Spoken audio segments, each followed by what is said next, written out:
Révérend Père, pasteurs et chers compatriotes, soyez les bienvenus dans notre grande patrie du Congo belge.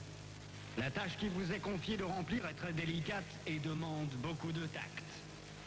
Prêtres et pasteurs, vous venez certes pour évangéliser, mais cette évangélisation s'inspire de notre grand principe, avant tout, les intérêts de la métropole. Le but essentiel de votre mission n'est point d'apprendre aux Noirs à connaître Dieu.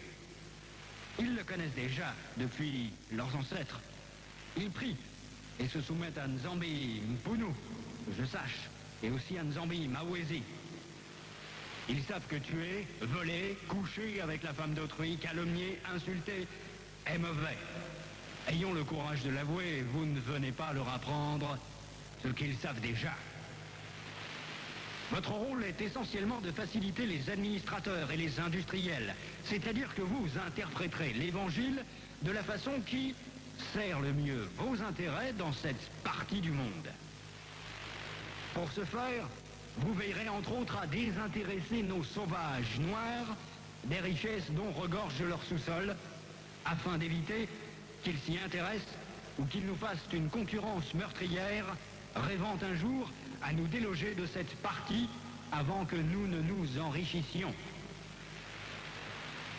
Votre connaissance de l'Évangile vous permettra de trouver des textes qui recommandent et qui font aimer la pauvreté. Par exemple, « Heureux les pauvres, car le royaume des cieux leur appartient. »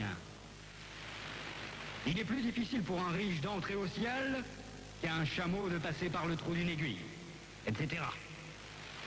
Vous ferez donc tout pour que les nègres aient peur de s'enrichir pour mieux mériter le ciel. Les soutenir petit à petit pour qu'ils ne se révoltent jamais un jour.